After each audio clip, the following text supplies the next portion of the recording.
Zoos have long been a place of wonder and education, a window into the wild world for many of us. We see majestic creatures up close, learn about their habitats, and hopefully leave with a greater appreciation for the natural world.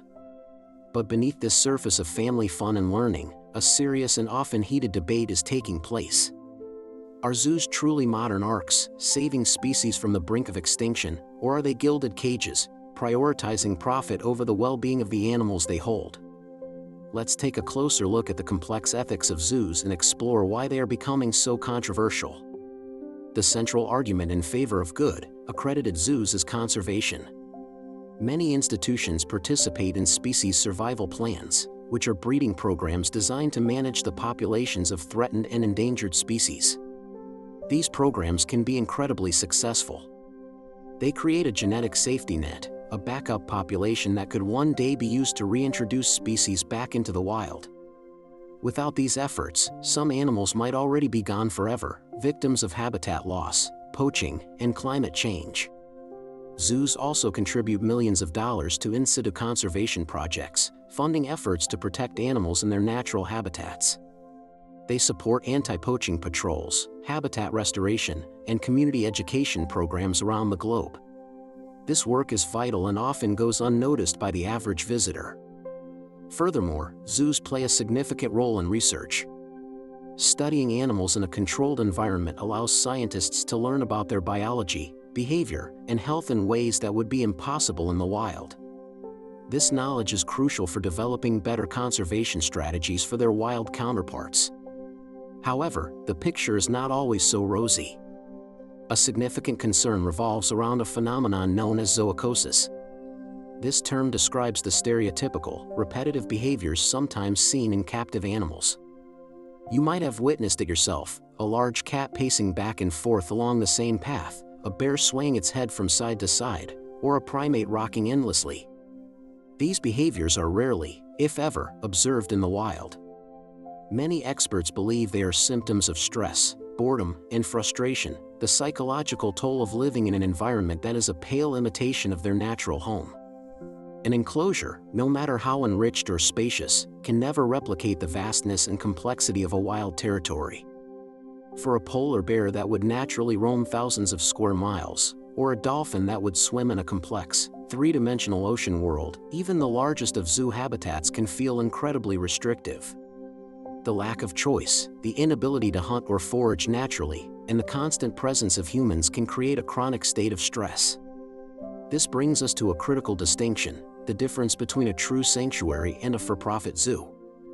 A genuine animal sanctuary has one primary mission: the welfare of the animals in its care.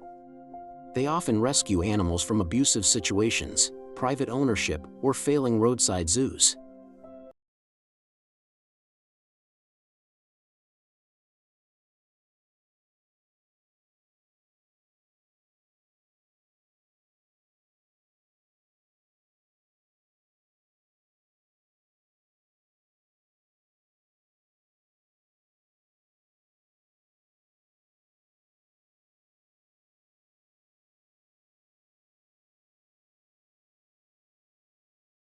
The needs of their animals with the need to generate revenue.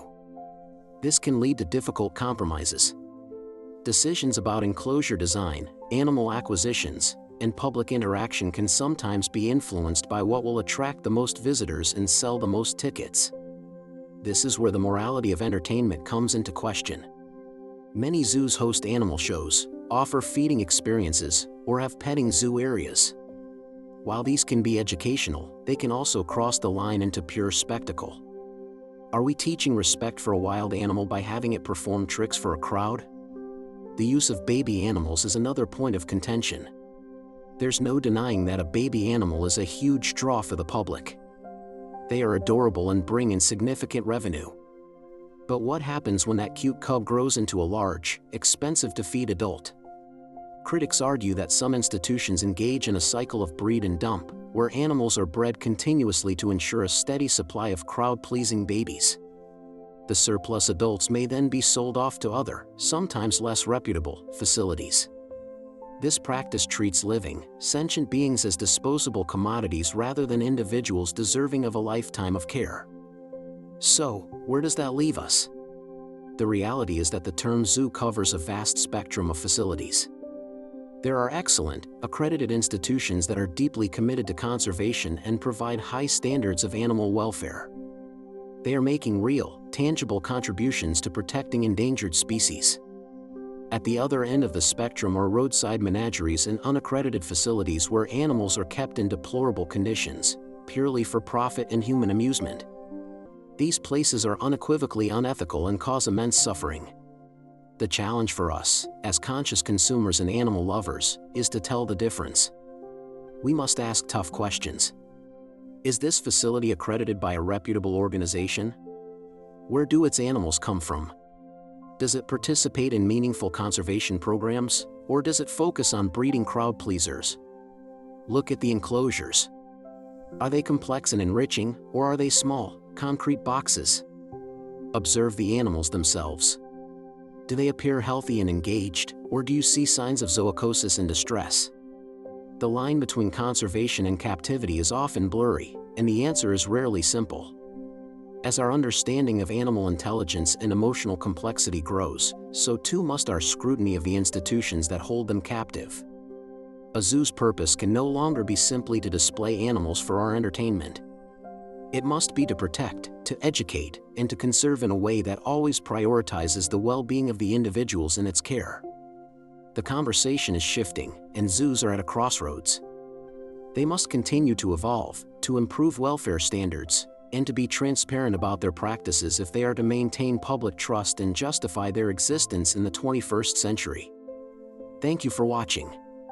If you found this discussion valuable, please consider subscribing to Be Kind Fair for more content that explores the complex relationships between humans and the animal world.